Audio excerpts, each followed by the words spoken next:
আসসালামু আলাইকুম। Learn hub বিডির পক্ষ থেকে আপনাদেরকে জানাই সবাইকে স্বাগত। আজকে আমি পড়াবো হচ্ছে বিজ্ঞান ক্লাস 7 পার্ট 3 থেকে 4। গত পর্বে আমরা পার্ট 1 থেকে 2 পড়েছিলাম।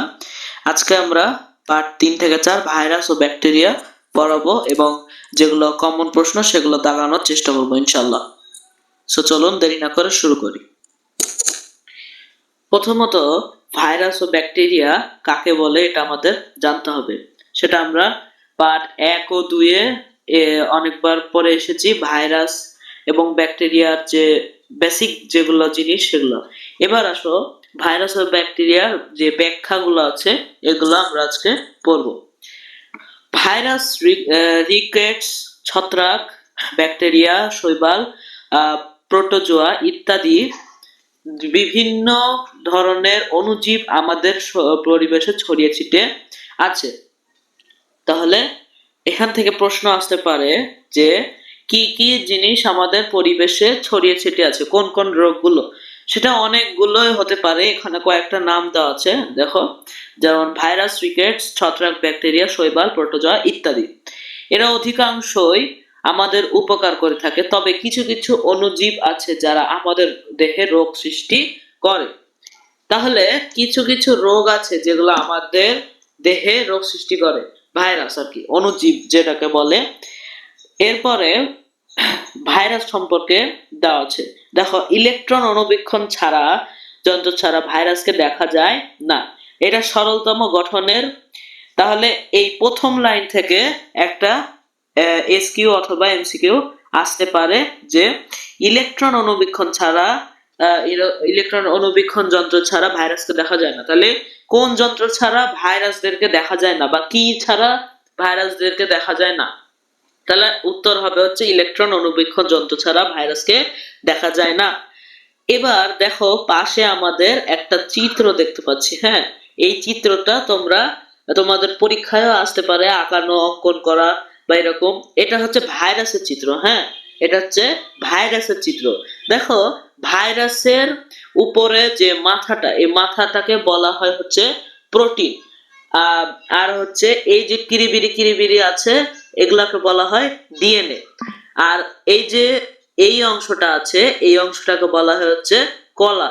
এরপরে যে লেজটা আছে দেখো, এই অংশগুলো অর্থাৎ উপর থেকে যে নিচ পর্যন্ত যে অংশগুলো আছে সেগুলোকে বলা হয় লেজ। দেখো এরপরে দেওয়া আছে স্পর্শক তন্তু। স্পর্শক তন্তু কোনটা? লেজের নিচে যে দেখা যাচ্ছে যে এই লেজটা, অর্থাৎ এইটাকে বলা হয় স্পর্শক তন্তু। তাহলে আমরা ভাইরাস সম্পর্কে জানলাম। এবার আসো ভাইরাসের যে ব্যাখ্যাটা। ভাইরাস দেহে কোষ প্রাচীর, প্লাজমা লেমা, সুসংগঠিত নিউক্লিয়াস, সাইটোপ্লাজম ইত্যাদির কিছুই নেই। অর্থাৎ ভাইরাসে কি কি নেই? কোষ প্রাচীর, প্লাজমা লেমা, সুসংগঠিত নিউক্লিয়াস, সাইটোপ্লাজম ইত্যাদি কিছুই নেই। তাই ভাইরাস দেহকে অকোষীয় বলা হয়। তাহলে ভাইরাস দেহকে কি বলা হয়? অকোষীয় বলা হয়। এই লাইনটা তোমরা একটু দাগিয়ে নিবে। এখানে পরীক্ষায় প্রশ্ন আসতে পারে যে ভাইরাসকে কি বলা হয়? ভাইরাসকে অকোষীয় বলা হয়। এরা শুধুমাত্র আমিষ আবরণ ও নিউক্লিক অ্যাসিড ডিএনএ বা এখানে নিচে পৃষ্ঠায় আরএনএ দিয়ে গঠিত। তাহলে এই আমিষ আবরণটা কি দিয়ে গঠিত? ডিএনএ বা আরএনএ। এটাও পরীক্ষাতে আসতে পারে, অতএব এই লাইনটা আমাদের লাগবে। এরপরে দেখো বলা আছে যে এদের আমিষ আবরণ থেকে নিউক্লিক অ্যাসিড বের হয়ে গেলে এরা জীবনের সকল লক্ষণ হারিয়ে ফেলে। তাহলে কি বের হলে? এরা আমিষ আবরণ থেকে নিউক্লিক অ্যাসিড বের হয়ে গেলে তারা জীবনের লক্ষ্য হারিয়ে ফেলে। যেই মাত্র আমিষ আবরণ ও নিউক্লিক অ্যাসিডক একত্র করা হয় তখনই এরা জীবনের সব লক্ষ্য আবার ফিরে পায়। অর্থাৎ আমিষ আবরণ ও নিউক্লিক অ্যাসিড এটাও পরীক্ষার জন্য ইম্পর্টেন্ট। অর্থাৎ জীবিত জীবদেহ ছাড়া বা জীবদেহের বাইরে এরা জীবনের কোনো লক্ষণ দেখায় না। এ কারণে ভাইরাস প্রকৃত পরজীবী।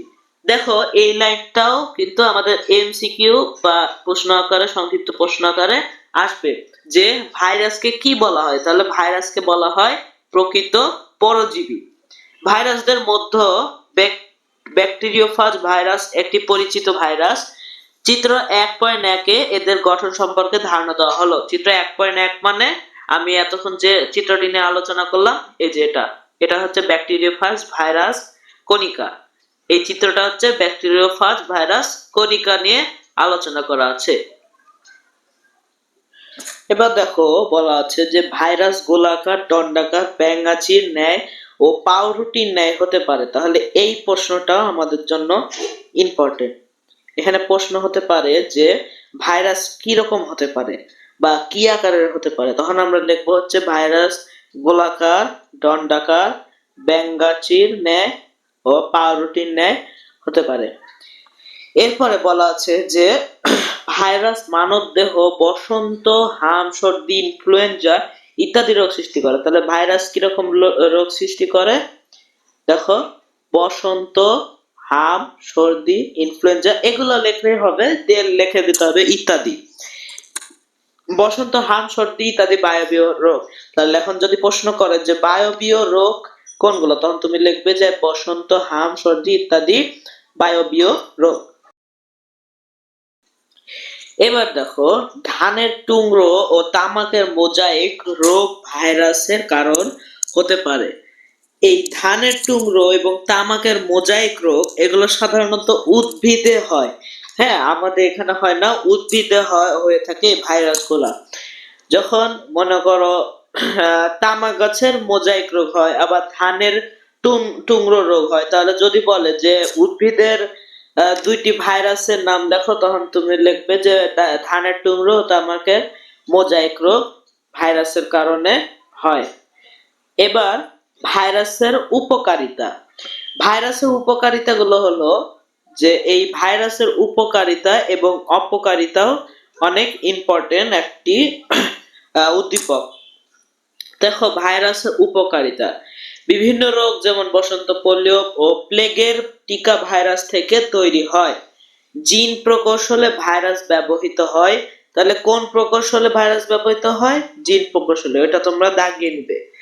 কিছু ভাইরাস ব্যাকটেরিয়া জনিত রোগ প্রতিরোধে সহায়তা করে। তাহলে কিছু রোগ কোন রোগ প্রতিরোধে সহায়তা করে? ব্যাকটেরিয়া জনিত রোগে সাহায্য করে। এবার হচ্ছে ভাইরাসের অপকারিতা আমরা পড়ব। ভাইরাসের অপকারিতা, মানবদেহে কোভিড-19 হচ্ছে যেটা আমাদের 2022 বা 21 সালে হলো যে রোগটা, ওটা হচ্ছে কোভিড-19 বা করোনা যেটাকে আমরা বলি। কোভিড-19 বসন্ত, হাম, জলাতঙ্ক, এইডস প্রভৃতি রোগ সৃষ্টি করে। ভাইরাস, তাহলে ভাইরাস কি কি রোগ সৃষ্টি করে? কোভিড-19 থেকে দেখো কোভিড-19 বসন্ত, হাম, জলাতঙ্ক, এইডস প্রভৃতি রোগ সৃষ্টি করে। তাহলে দেখো বিভিন্ন উদ্ভিদে বিভিন্ন রোগ হয়, যেমন যেটা আমরা উপরে বললাম তামাকের মোজাইক, দেখো দাঁড়াও, তামাকের মোজাইক রোগ আর ধানের টুকরো রোগ হয়। এটা ভাইরাসের যে উপরে যেটা বললাম, এই যে ধানের টুকরো আর হচ্ছে তামাকের মোজাইক, এটাই হচ্ছে এই ভাইরাসের অপকারিতা। অর্থাৎ এখানে ভাইরাস উদ্ভিদের হয় হচ্ছে তামাকের মোজাইক আর ধানের টুকরো। এরপরে ব্যাকটেরিয়া সম্পর্কে দেওয়া আছে। ব্যাকটেরিয়া হলো, কিছু কথা আমরা পূর্বের শ্রেণীতে পড়ে এসেছি, ব্যাকটেরিয়া আমাদের জন্য ইম্পর্টেন্ট। এবার একটু বিস্তারিত জানবো। আমরা ব্যাকটেরিয়া 6-এ পড়েছি, কিন্তু বিস্তারিত আমরা জানি না। এবার আমরা 7-এ বিস্তারিত পড়ব।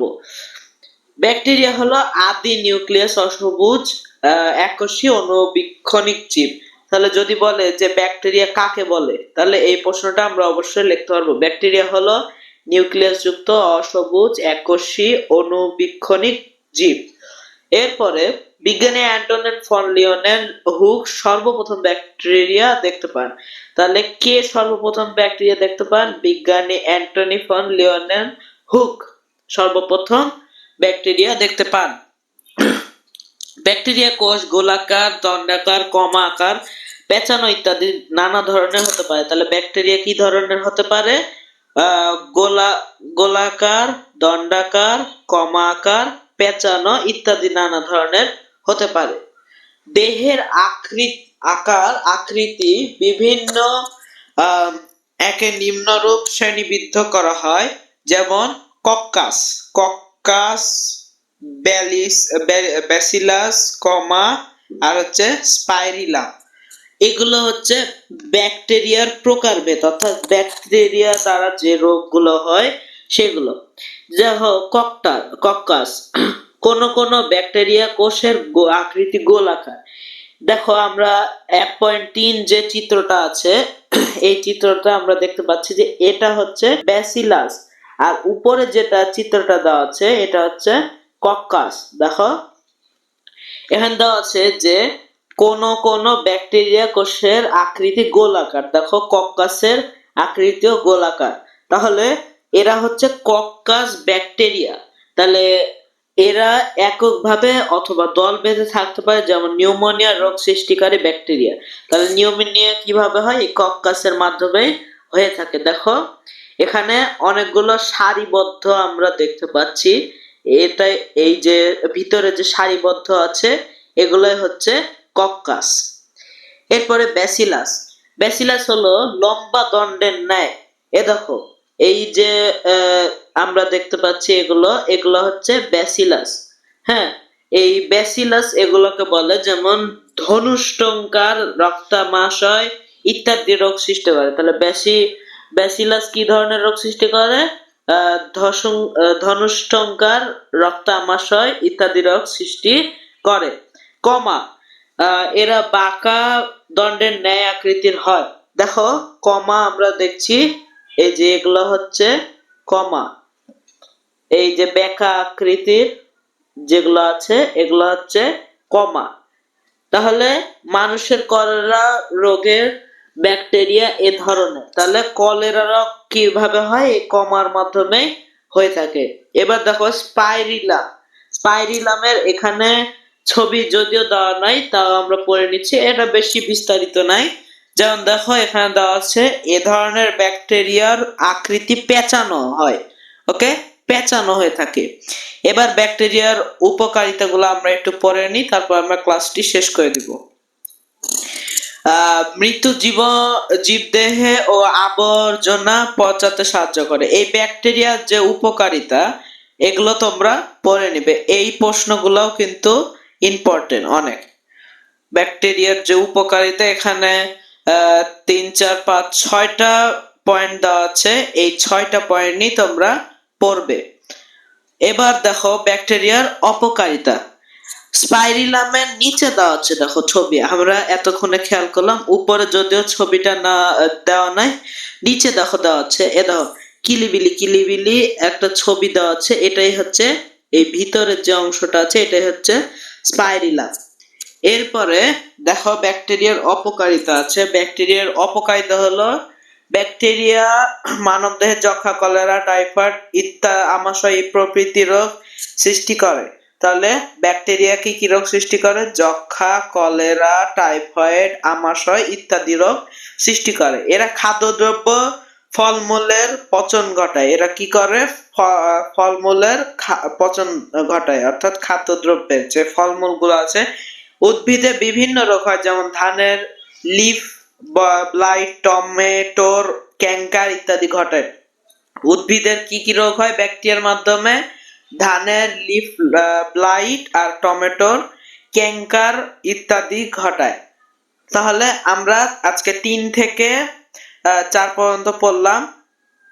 এবার হচ্ছে আজকে আমরা এখানেই শেষ করব। সবাই ভালো থাকবেন, সুস্থ থাকবেন। আল্লাহ হাফেজ।